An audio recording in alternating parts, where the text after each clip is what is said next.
이강민의 잡지사 4월호 5번째 페이지. CBS 프로그램 중에 이강민의 잡지사는 안 들어도 박승화의 가요 속으로는 아주 열심히 듣는 분이죠. 박광일 선생님과 함께합니다. 어서 오세요. 안녕하세요, 박광일입니다. 박승화의 가요 속으로. 우와. 바로 반응 오시네. 야, 이렇게 좋아하시네 정말.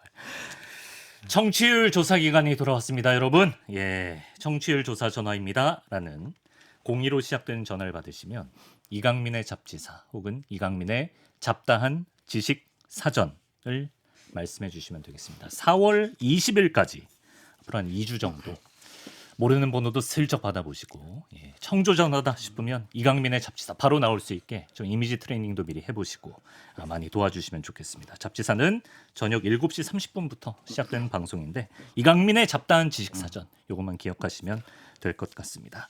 자, 그래서 저희 오는 게 있으면 가는 게 있어야죠. 그래서 본방송 끝나는 오늘 이제 본방송 끝나는 8시까지 저녁 8시까지 샵 1212 우물정 핫둘 예, 짧은 문자 50원, 긴 문자 100원 드는 유료 메시지로 문자를 보내주세요. 내용은 뭐 자유롭게 서술하시면 되겠고요.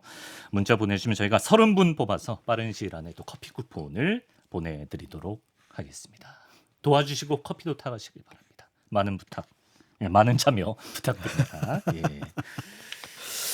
잡지사도 얘기 좀 해주세요. 가끔 들으시잖아요. 이번에는 예. 연락 오면은 잡지사로 답변하려고.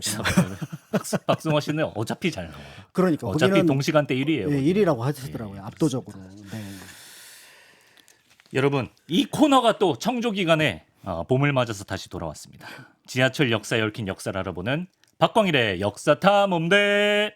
저희가 앞서 박광일 역장님과 함께 4호선까지 탔다가 잠깐 하차를 했었는데요. 네, 1기 지하철까지 갔었죠. 1기 지하철, 그렇죠. 그럼 오늘은 5호선 가는 건가요? 네, 2기 지하철의 시작인 5호선부터 살펴보려고 합니다. 아, 5호선. 예, 이 5호선은 늘 제가 타고 다니는 지하철 전철인데요. 특히 이 잡지사에 올 때 제가 5호선 오목교역에 내려서 네. 이렇게 터덜터덜 걸어다 보면 어느 순간 저 멀리 CBS가 보이면서 저를 반기는 그런 어떤 특별한 전철이라고 볼 그렇죠. 수가 예. 있는데요. 네. 5호선 지하철은 그 노선도를 보신 분 또 많은 분이 타고 다니시니까 쉽게 아시겠습니다만은 서울 동서를 관통하는 노선입니다. 물론 2호선도 동서를 관통하지 않느냐라고 말씀을 하실 수도 있겠으나 2호선은 기본적으로 순환 개념으로 돌려놨기 때문에 네. 영등포하고 그다음에 광나루 일대에서 턴해서 돌잖아요. 그렇죠. 거기에 비해서 5호선은 삐집고 나갑니다. 동서로 더 길죠? 네, 삐집고 나가는 조금 특징이 있다라고 볼 수 있을 것 같고, 네. 그러다 보니까 서쪽으로는 저 멀리 방화, 동쪽으로는 강동역을 기준으로 북쪽으로 하남 검담산, 남쪽으로는 마천까지 이어지는 굉장히 긴 노선 51개의 역이 이어져 있는데요. 네네. 앞에서 말씀드렸던 것처럼 1기 지하철이 주로 서울을 중심으로 하나는 길게 순환 X자 이렇게 이어갔다면 그렇죠. 2기 지하철은 서울 밖으로 확장한다라는 첫 번째 개념으로 만들어진 지하철 노선이라고 볼 수가 있습니다. 네. 그러다 보니까 5호선에는 이전 지하철에서 볼 수 없는 몇 가지 장면들이 있는데요. 어떤 게 있죠? 예를 들어 서울 보면은 한강이 이렇게 쭉 흘러다가 밑으로 살짝 꺾어서 U자로 흐르게 됩니다. 근데 긴 노선이니까 한강을 2번 지나요. 근데 2번 지나게 U자를 관통하려면 2번 지나야 돼. 네, 2번 예. 지나게 되는데 이제까지 전철이 한강을 지나는 방법은 다리 위로 네. 해가 뜨는 것을 보던 노을이 지는 것을 보던 이렇게 가야 되는데 그렇죠. 5호선을 타신 분은 일출과 일몰을 한 번도 보신 적이 없을 거예요. 그러네. 전부 다 하저 터널로. 생각해보니까 네. 그러네. 강에 터널 뚫은 거네요. 그렇죠. 마포 여의나루 그다음에 광나루 천호 사이가 여기에 해당한다라고 볼 수가 있고 한강 얘기하면서 잠깐 말씀드렸던 광나루 그다음에 여의나루 역 이름이 바로 이 위치를 보여주기도 합니다. 집도 5호선이고 직장도 5호선인데 한 번도 왜 그 생각을 못 해봤지? 네. 예. 그래서 5호선은 바꿀 보기가 어려운 노선이라고 볼 수가 있는데요. 네. 그러다 보니까 우연히 막 급하게 다른 노선을 타고 5호선을 특히 마포나 이런 데서 타신 분들은 무슨 에스컬레이터가 한 번 올라가고 두 번 올라가고 세 번 올라가는 맞아요. 이유가 오래 가야 돼요. 강 밑바닥까지 가서 터널을 연결해서 거의 만나는 첫 번째 와. 지하철이잖아요. 그러니까 광나루역이 됐던 여의나루역이 됐던 네. 또는 마포역이 됐던 이제 그런 것을 볼 수가 있습니다. 그러네요. 네. 생각해보니까. 5호선은 보라색 라인입니다. 보라색 라인 5호선. 또 어떤 특징을 갖고 있을까요? 네, 그 보라색이라는 게 별로 뭐 중요하진 않다라고 생각을 했는데 최근에 BTS 공연을 보면서 야, 이 보라색이 나름 의미가 있었겠구나 이런 의미를 갖게 합니다. 물론 각각의 빛깔이 가진 그 상징적인 의미는 있다고 하더라고요. 마침 광화문도 5호선이니까. 그러니까요. 그런 면에서 보라색은 원래 황제를 상징하는 좀 이제 고상한 빛깔이다. 그래요? 이렇게 볼 수 있다고 하는데요. 네. 그런데 잠깐 말씀하셨던 것처럼 BTS 공연을 우리가 광화문 광장 이렇게 불렀으니까 물론 저 멀리 그 경복궁역 3호선도 지나긴 하지만 네.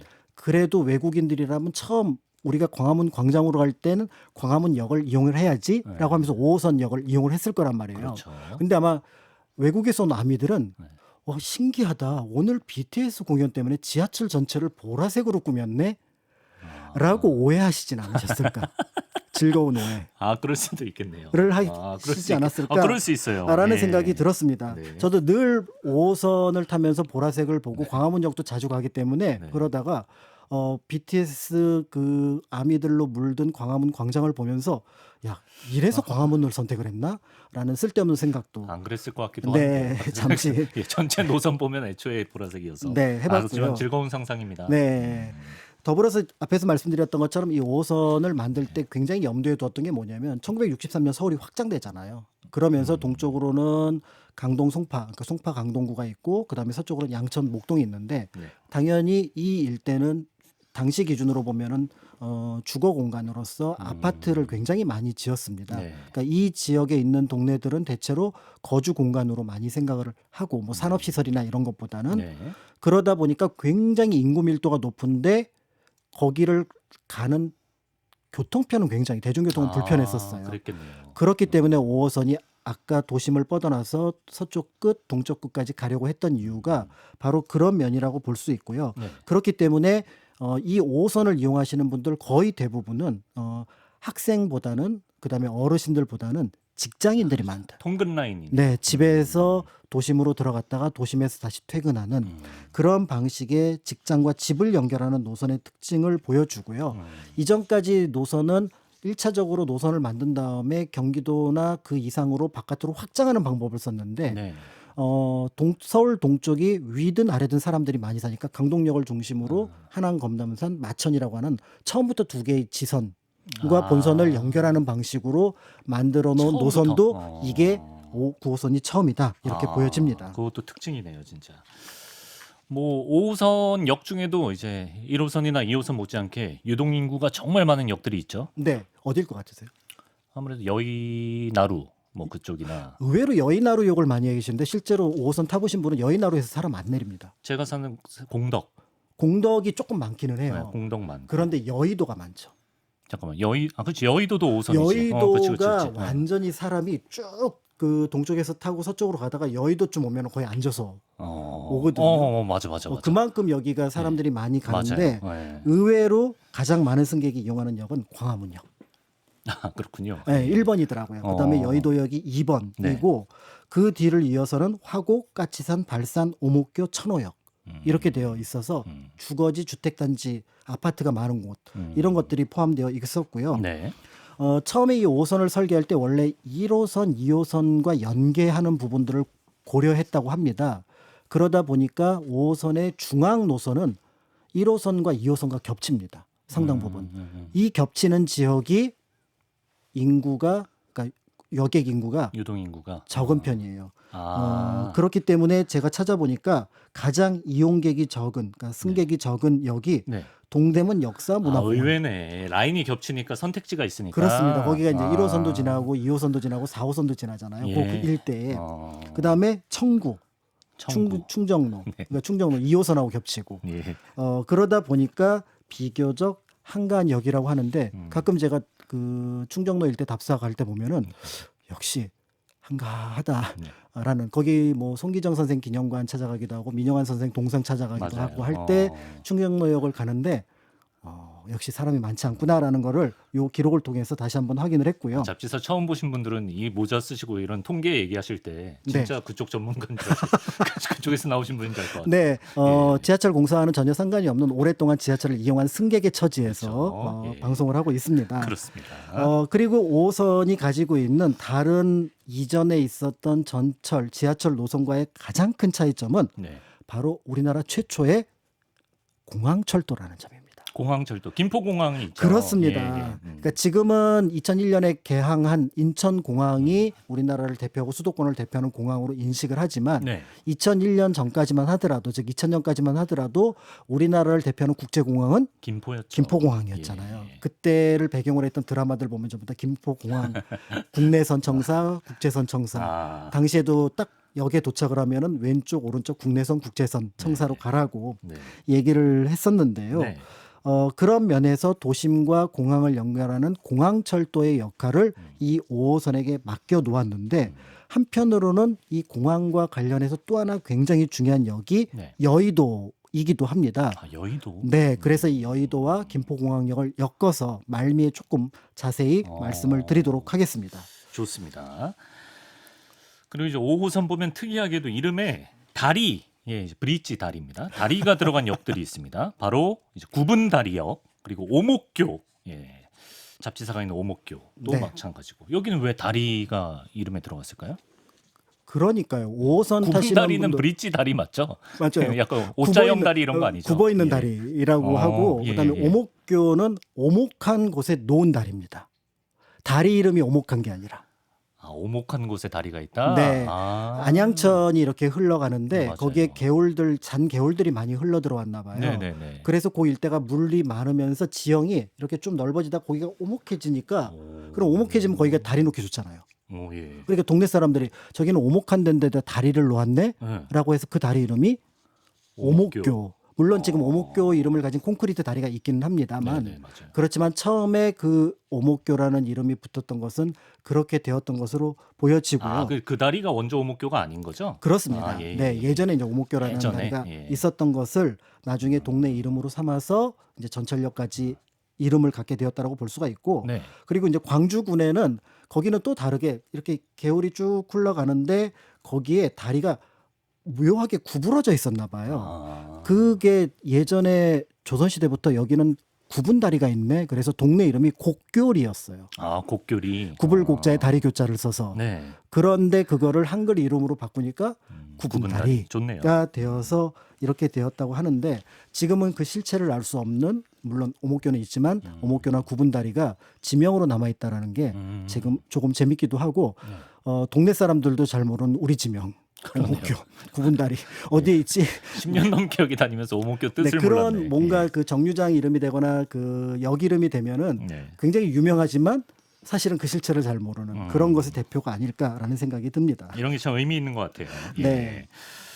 이번엔 5호선 동쪽으로 가보겠습니다. 동쪽에 있는 역 중에 또 재미있는 내력이 있는 역 어디가 있을까요? 그 뭔가 궁금해지는 역 하나가 있는데 그게 바로 둔촌역입니다. 둔촌. 네, 둔이 숨는다 은둔하다 할 때. 은둔하다 할 때 둔. 이런 의미고 아, 숨은 동네인가 그러면? 숨은 동네 그러니까 촌이 이제 마을촌이니까 네. 여기는 숨어 있는 동네라고 느껴지는 것 같기도 하고요. 그러네. 네. 더불어서 천호역 하면은 네.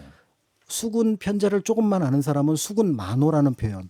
그다음에 몽골과의 전쟁에 보면은 그들이 병력을 백호, 천호, 만호 예. 이렇게 꾸민다고 하니까 예. 뭔가 여기가 전쟁과 관련 있는 아. 어떤 관직명을 여기에 이용한 것이 아닐까라는 오해를 하기 쉬운 놈입니다.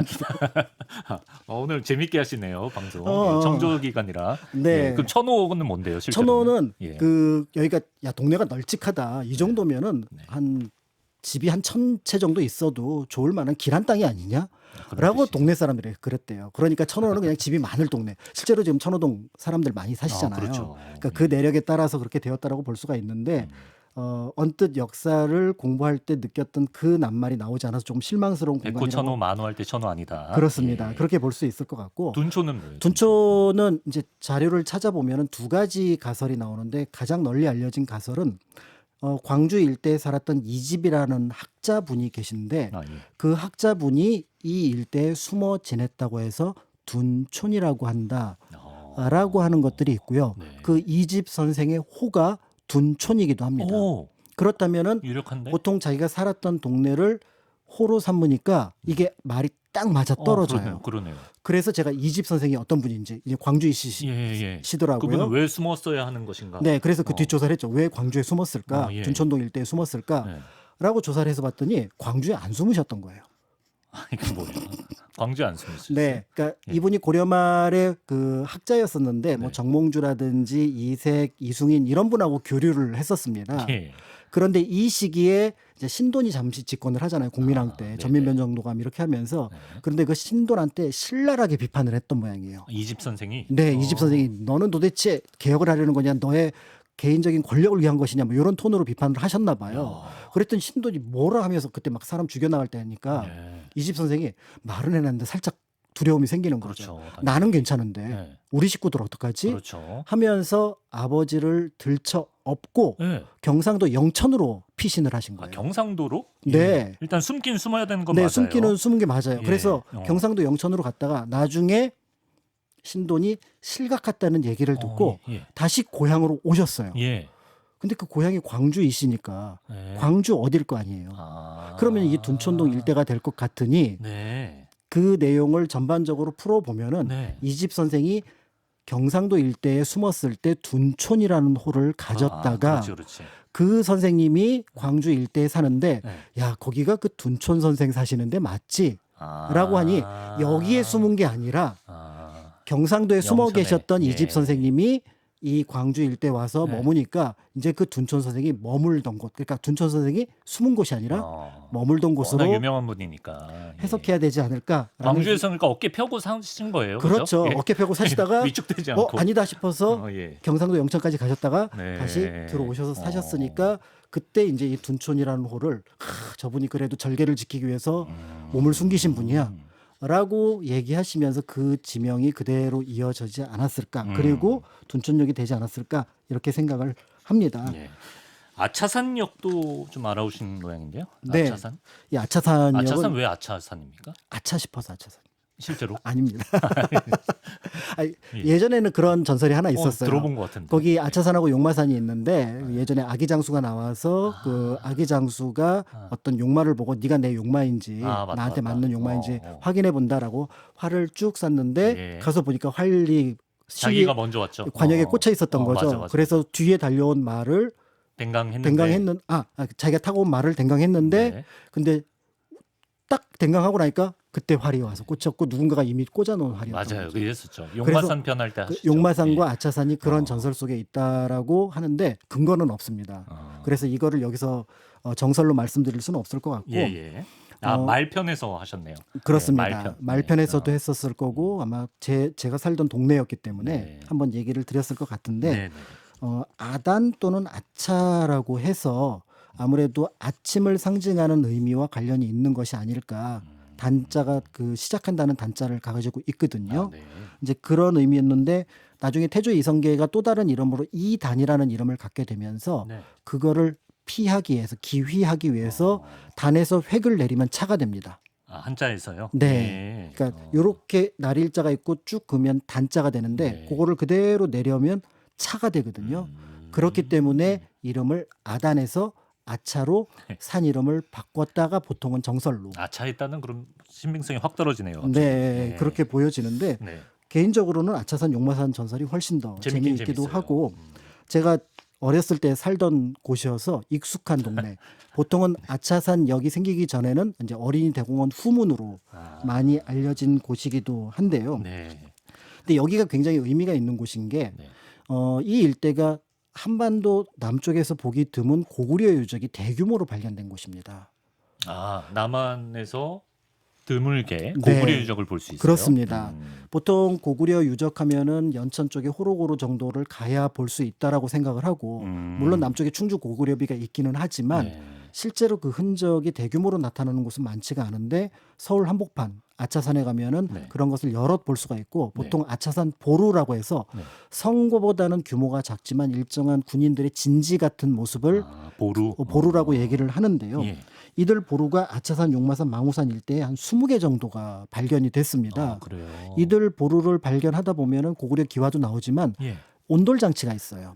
이 온돌 장치는 고구려의 전통적인 그 난방 장치로 알려져 있기 때문에 오. 그런 면에서 이 온돌이 있는 고구려 유적, 특히 아차산 4보루, 네 번째 보루가 되겠죠. 예, 예. 여기에는 건물이 7개가 있는데 12개 정도의 온돌이 있었다라는 것을 야. 알 수 있다는 점에서 굉장히 중요한 고구려 유적으로 평가를 받고 있습니다. 역시 온돌의 민족. 근데 고구려가 왜 여기 보루를 지었을까요? 어떤 역사 때문에? 네, 이게 조금 중요한 의미를 가지고 있는데 여기는 보루가 있으면은 여러 연구자들이 조금 그 보루 전체 한 20개를 놓고 도대체 몇 명이 여기 주둔했을까 이런 것들을 연구를 하기도 하는데 네. 뭐 많게는 5, 6천 명도 보지만 대충 한 2천 명 안팎의 군인을 여기에 주둔시킨 것으로 보고 있습니다. 예. 그렇다면 이 정도 규모가 도대체 어떤 역할을 할 수 있을까를 보게 되는데 네. 이와 관련해서 중요한 연표 몇 가지를 살펴볼 수가 있는 게 예. 475년하고 551년입니다. 475년은 널리 알려진 것처럼 장수왕이 한성 백제를 점령한 즉 장악한 시기입니다. 그런데 551년 이후에 네. 신라가 한강 유역을 확보했다라고 알려져 있습니다. 예. 진흥왕이 성왕하고 같이 이렇게 전투를 하다가 네. 요 일대를 장악을 하고 나서 나중에 다른 백제가 차지했던 영역까지 확보하면서 나타난 게 관산성 전투 아. 554년에 예, 예. 그렇게 알려져 있는데 네. 이 얘기는 뭐냐면 이 아차산 보루 일대가 처음에는 백제 땅이었다가 네. 그다음에 어느 순간은 고구려 땅이었다가 예. 그다음에 나중에 이거를 신라가 차지했다라고 보는 요 시기에 고구려 땅이었던 흔적을 보여주는 게 바로 이 자리입니다. 우리 학교 다닐 때 이제 한강 유역을 장악했던 순서 외우잖아요. 그렇습니다. 그게 백제고구려 신라인가요? 그렇죠. 아. 그렇게 외웠는데 네. 그러면은 아니 고구려가 한성까지 점령을 했다면 네. 우리가 알고 있는 지금 한성 백제의 가장 중요한 유적지가 풍납토성하고 몽천토성이거든요. 네. 그럼 그냥 거기에 주둔시키면 되는 거 아니냐라고 그렇죠. 보여지는데 네. 문제는 장수왕이 백제에게 항복을 백제의 계로왕을 죽였다고는 하지만 네. 문제는 주 전장은 아직까지도 북쪽이에요. 음. 여기에다가 대규모의 병력을 놓고 네. 풍납토성이나 몽천토성에 두려면은 1, 2만 명의 병력이 필요한데 아. 이들을 여기에 둘 여유는 없는 거예요. 북쪽이 지금 메인 전장이기 그렇죠. 때문에 여긴 보루 정도로만 하고. 그렇죠. 아. 그러니까 이 지역을 완벽하게 우리가 함락했다 그래서 여기다가 딱 깃발을 꽂고 어떻게 보면 배타적인 영토화한 것이 아니라는 거는 문주왕이 한동안 여기를 지키려고 했다가 여기 못 지키겠다. 문주왕은 어디 이건 왕? 계로왕의 아들. 계로왕 아들이요. 네, 계로왕이 다음 왕이 되는 거죠. 백제. 예, 그래서 예. 웅진으로 천도를 했던 왕인데 네. 그 문주가 볼 때 더 이상 한성을 지킬 수 없다고 판단해서 내려갔다라는 기록이 있거든요. 네. 그러니까 여기는 고구려가 완전 장악하기엔 덩어리가 너무 크고 네. 백제는 지키기가 어렵다고 판단해서 남쪽으로 내려간 거거든요. 네, 네. 그러면은 거기를 장악은 못하지만 관리는 해야 그렇죠. 돼요. 관리해야지. 아차산성에서 보면 거기가 제일 잘 보여요. 거기에 보루 지으면. 네. 그래서 여러분들이 아차산성을 올라가서 보면은 네. 여기는 고구려를 가는 거고요. 네. 그리고 몇 정거장 더 가서 올림픽공원 가면은 네. 거기는 풍납토성. 그렇죠. 그럼 거긴 백제 땅이에요. 지하철 10분 거리에 고구려하고 백제 유적을 같이 볼 수 있습니다. 근데 그 동시대에 실제로 고구려와 백제가 썼을 수 수도 있다는 있는 거잖아요. 거죠, 일정하게. 그렇지. 이제 그런 면에서 이 아차산역도 예. 한번 올라가 보시면 좋을 것 같은데 네. 어렸을 때 저는 여기 약수도로 약수 들어. 그때 약수 꼭 떴어야 되니까. 그때는 왜 네. 그렇게들 약수를 뜨러 가셨는지 약수 떠야죠 모르지만 그때 뭐 정수기도. 약수를 뜨러 올라가셨는데 네. 사실 아차산역에서 아차산까지는 꽤 걸으셔야 되지만 뭐 등산하시는 분들에게는 그렇게 어려운 길은 아니고 산책로보다는 조금 더 험하다 정도로만 생각을 하시면 될 것 같습니다. 네, 고구려 유적을 볼 수 있는 곳이 또 5호선 구간에 있었습니다. 자, 이번에 다시 서쪽으로 가서 아까 이제 말씀하셨던 말미에 얘기하겠다라고 하셨던 공항철도로서의 5호선 얘기를 해보겠습니다. 근데 김포공항은 뭐 이해가 되는데 아까 여의도도 좀 공항과 관련이 있다? 그렇습니다. 예. 5호선이 공항 철도로서 역할을 하게 되었다라고 말씀을 드렸는데 그러다 보니까 생각나는 게 공항이 하나 더 있었는데 라고 생각해서 지금 말씀드리려고 하는 게 여의도 공항입니다. 여의도 공항. 네. 그러니까 여의도라고 하는 게 한강 안에 있는 조그만 섬이잖아요. 네. 그러니까 이 섬을 지금 이제 여의나루역, 여의도역 두 개가 5호선 전철역이 지나가고 있기도 하고요. 그런데 예전에도 만약에 시간을 거슬러 올라간다면 여기도 공항이 있어서 만약에 그 공항이 그대로 남아 있었다면 여의도 공항 내리실 분은 여기서 내리십시오. 아니, 얼마나 거슬러 올라가면요? 시간을? 한 100년? 100년? 네. 한 6, 70년? 1920년대? 6, 70년? 아, 6, 70년? 네, 처음에 생긴 거 기준으로 하면 어. 100년 조금 넘게. 아, 그래요? 네, 그렇게 예. 볼 수가 있는 거죠. 네. 원래 여기는 이제 나라에서 쓸 뭐 가축 같은 거 기르고 하는 조그만 그 섬이었습니다. 여의도가요? 여의도가. 아, 그래요? 그리고 여기 홍수가 나면 계속 잠겨서 그 위에 보면 끄트머리 조금 남는 봉우리가 있는데 그게 국회의사당 자리예요. 아, 그래요? 국회의사당을 가서 보시면 예. 잘 몰랐다가 이 말씀을 듣고 다시 한번 확인해 보시면 저게 조금은 높네. 예전에 아, 양말산이라고 그래요? 불렀던 예. 그런 곳이라고 볼 수가 있는데 네. 그렇기 때문에 넓은 평지지만 별로 쓸데가 없는 그런 섬이었습니다. 음. 그런데 여기에 눈독을 들였던 게 일본입니다. 아, 일본이. 일본이 볼 때 일단 조선에 제대로 된 비행장이 없으니까 네. 그 비행장을 건설해야 되는데 아무래도 서울을 당시 경성이라고 불렀던 여기와 연계된 비행장 터를 찾았던 모양이에요. 네. 그러다 보니까 1916년에 우연히 여의도 일대에 군사훈련장을 만들었는데 굉장히 평지가 넓은 거예요. 그 평지가 넓은 걸 보더니 여기다가 그럼 군사비행장을 하나 만들면 좋겠다라고 아. 생각을 하면서 임시 비행장을 만들게 되면서 네. 1916년에 여의도의 비행장 역사가 시작되었다라고 볼 수가 있고요. 아, 그러면 그 전에는 일본에서 올 때 비행기 타고 뭐 오는 경우도 있긴 있었을 거 아니에요? 있었으면 뭐 예. 한강변 같은 데서 내리거나 아, 그랬을 그렇군요. 가능성이 예. 있습니다. 그러다가 네. 1927년에 본격적으로 여기다 정식 비행장도 만들고 공항도 설치하자라고 오. 하면서 공사를 하게 돼서 네. 당시 수백만 원 비용을 투자해서 기상 관측소라든지 항공편지 통신시설 네. 이런 것들을 만들었고 전체 36만 제곱미터에 이르는 현대식 비행장이 여의도에 들어서게 됩니다. 아. 그리고 나서 조금 더 이 비행장의 활주로 같은 것들을 확보하게 되면서 네. 나중에 민간 비행기, 여객기도 여의도 비행장에 내리게 되었는데요. 네. 문제는 이 여의도 비행장이 네.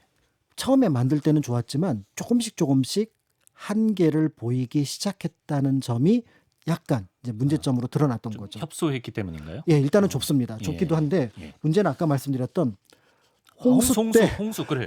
때 어. 여기가 잠기는 거예요. 예, 그러네. 그러면은 비행기가 어느 시기에 내리고 어느 시기에 안 내리고를 본 어떤 비행 스케줄에 따라 결정하는 게 아니라 여름에는 가능하면 좀 피해라. 네, 네, 그렇죠. 이렇게 되는 부분들이 있어서 이게 네. 조금 문제가 있었던 부분들이 있었고요. 네. 더불어서 이제 군사 목적으로 계속해서 비행기를 많이 띄우다 보니까 민간인 비행기 여객기가 들어오기에는 여기가 좀 과한 그런 어떤 상태가 됐던 겁니다. 네. 그러다 보니까 이 비행장으로는 부족하다 싶어서 별도의 비행장 계획을 세우게 되는데요. 네. 1938년에 그렇다면은 비행장을 좀 더 규모 있게 크게 네. 하나 더 짓자라는 계획을 일본이 하게 되고 네. 그렇게 해서 결정한 것이 지금의 김포공항 일대가 됩니다. 아. 그런데 이때 이제 김포에 만든 비행장을 네. 경성 제1 비행장, 그 다음에 네. 여의도 비행장을 경성 제2 비행장으로 불렀습니다. 아, 여의도가 오히려 제2 비행장이군요. 그렇습니다. 원래 먼저 생기긴 했지만 규모 면에서 볼 때 이게 정식 비행장이고 이게 약간 보조하는 비행장의 역할을 갖게 되었다고 볼 수가 있는데요. 네. 그런데 김포 비행장이 들어선 곳이 당시에 김포거든요. 네. 김포면은 김포 비행장으로 해야 되는데 네. 서울 비행장으로 이름을 붙인 거잖아요. 지금으로 치면은. 경성 제1 비행장이니까. 경성 제1 비행장이니까. 아, 그렇죠, 그렇죠. 예, 예. 아니 경기 제1 비행장, 서울 경성 제1 비행장 이렇게 하면 될 거를 네. 그냥 경성 제1 비행장, 경성 제2 비행장 하면서 경기도 김포인데도 불구하고 서울로 봤네요, 서울로 진짜. 봤던 거예요. 네, 네. 당시 그 비행장 이제 장소를 여러 면으로 확보를 해봤는데 네. 소나무 숲밭이 막 있는 곳이 있었는데 거기가 송정리라고 합니다. 예. 이 송정리 가운데가 활주로로 가장 좋았다고 해요. 뭐 바람 방향이나 이런 것들을 볼 때 지금 5호선의 송정역이 아, 그렇죠. 예. 그 김포공항 바로 가게 있는 이제 마곡 옆에. 네, 그 송정역이 그래서 여기서 나온 거고 음. 그리고 나서 여기 앞에 이제 지었다고 했는데 네. 이제 그런 면에서 볼 때 사실은 1963년까지는 이 비행장이 어떤 의미에서 보면은 경기도 비행장이었었는데 서울 사람들이 전부 다 김포로 불렀던 거죠. 그러네. 그러다가 1963년에 서울이 확장을 하면서 여기 강서구에 편입이 됩니다. 그렇죠. 지금 강서구죠. 네, 네. 그러니까 이제 또 어떤 문제가 발생하냐면 네.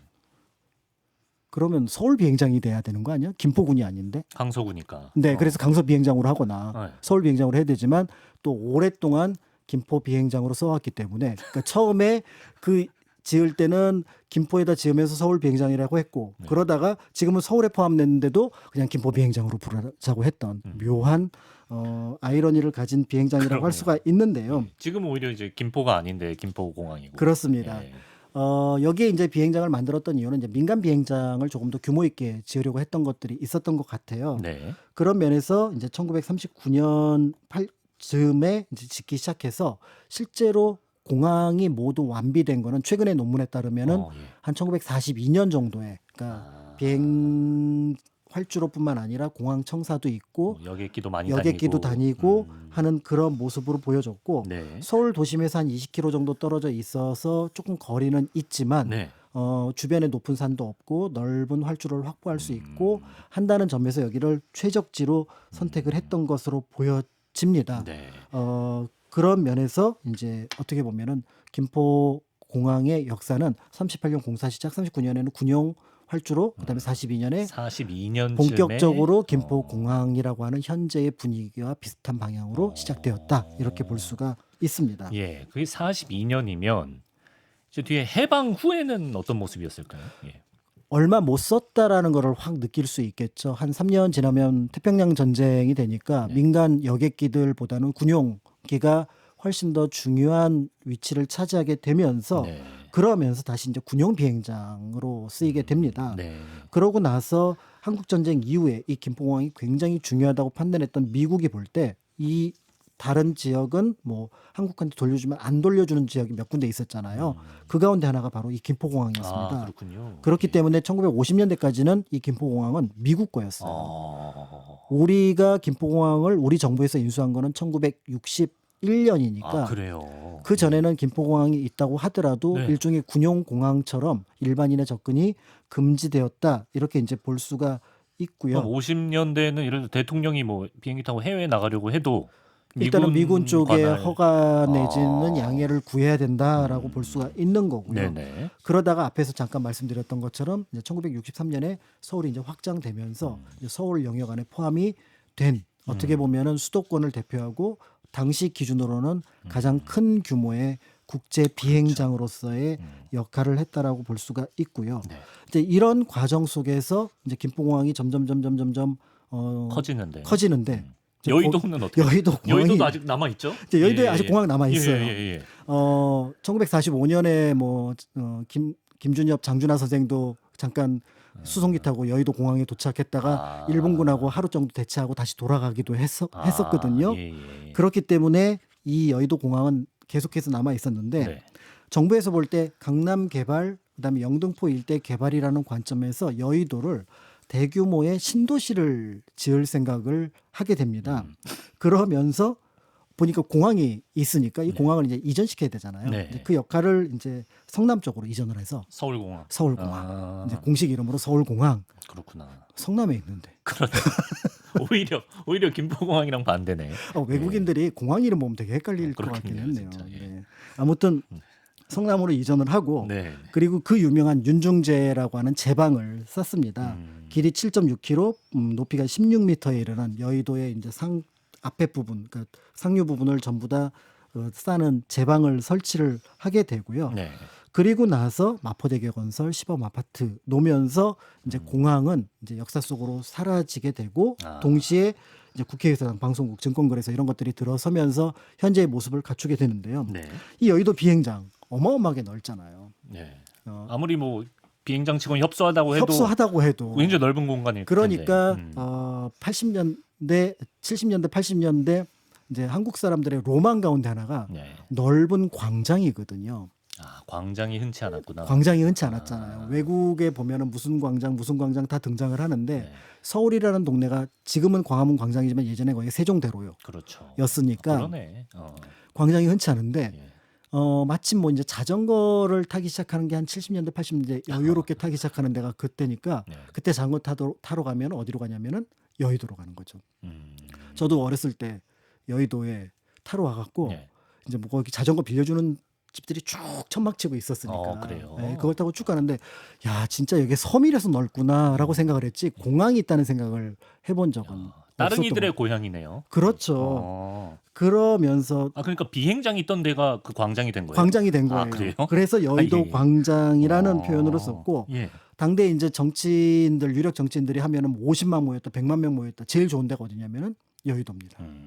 벌써 쫙 이렇게 지금 서울 그 광화문 광장에서 광화문 보여주는 그 모습을 그러네요. 연출할 수 있는 게 바로 여기였으니까 네. 여기였고 당대 관제 축제 중에 하나였던 국풍 80일 네. 또 역시 여기서 하고. 여의도에서 네. 벌어졌다라고 볼 수가 있는데요. 네.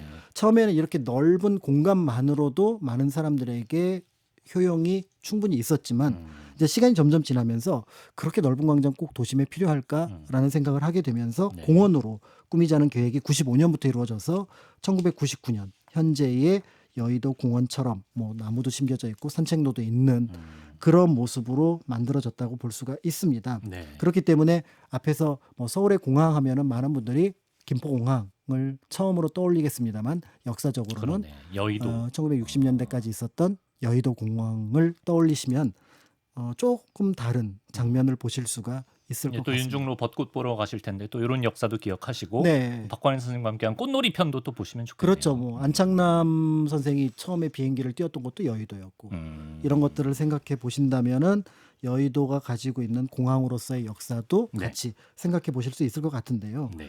자 그런 면에서 이 김포공항은 또 중요한 의미를 갖는 게 김포공항. 예, 처음에 5호선이 뚫리기 전에는 뭔가 연결 통로가 필요하잖아요. 그때 만들어졌던 게 첫 어떻게 보면 공항 고속도로가 김포공항까지 놓이게 됩니다. 예, 예. 공항 전용 고속도로가 1942년에 앞에서 말씀드렸던 공항이 놓이고 민간 여객기가 그 착륙하는 그런 공간으로 만들어질 때 네. 만들었는데 그 일대가 처음에는 좁았지만 계속 확장을 해서 네. 강서구 분들은 잘 아시는 공항대로 공항대로죠. 이게 원래 고속도로였습니다. 공항 전용. 예. 그런데 뭐 여러 민간 이제 주택들이 들어오면서 네. 지금은 큰 대로 가운데 그렇죠. 하나처럼 보이다가 네. 그러다가 거기를 지하철이 연결한 게 5호선이라고 보신다고 한다 그러면 이제 김포공항과 또 도로 지하철과의 연결고리도 짐작해 보실 수 있을 것 같은데요. 네. 다만 이제 2001년 인천국제공항이 개항을 하면서 지금은 조금은 뭐 가까운 근거리 가는 또는 국내선 가는 그런 공항으로서 역할을 하고 있습니다만은 그렇죠. 전 세계에서 가장 붐비는 네. 항공로가 김포 제주거든요. 세계에서 그 기사 본 것 같아요. 네, 전 세계에서 어, 가장 많아요. 그렇다더라고요. 네. 예. 그렇기 때문에 예전에는 국제선이 조금 더 규모가 있었지만 지금 국제선은 오히려 좀 한가하고요. 국내선 제주도 가는 비행기 타시러 그러네요. 많은 분들이 예. 가시지 않을까. 역시 5호선을 많이 이용하시지 않을까 이런 생각을 합니다. 그렇습니다. 자 끝으로 박광일 선생님에게 5호선이란 듣고 마치겠습니다. 네, 개인적으로 5호선 이 자료 준비하면서 보니까 집에서 직장으로 그다음에 일상에서 여행으로 가는 노선이라는 생각이 들고요. 네. 살면서 이런 균형을 잡는 게 제일 어려운 것 같다라는 생각이 듭니다. 어떨 땐 너무 일해. 어떨 땐 너무 쉬고 싶고 이럴 때가 있는데 그 균형을 잘 잡도록 도와주는 게 바로 5호선이 노선이 우리에게 보여주는 게 아닐까. 서울 사람 기준으로 본다면 이제 그렇게 생각이 들고요. 그렇기 때문에 이걸 보면서 어떻게 살아가면 좋을지 조금 바쁘게 살아오신 분은 잠깐 쉬셔도 좋을 것 같고 너무 막 광화문 이런데 여의도 이런데 가셨던 분들은 방향을 틀어서 김포공항 쪽으로 제주도로 그렇게 가셔도 좋지 않을까라는 생각이 드니까요. 이런 삶의 균형을 생각해 보시면서 철도를 또 주중에 주말에 나눠서 이용해 보셔도 좋을 것 같습니다. 좋습니다. 일과 어떤 휴식의 균형을 느낄 수 있는 또 과거 비행장의 역사가 담겨 있는 5호선 탐방을 박광일 역장님과 함께 떠나봤습니다. 말씀 고맙습니다. 감사합니다.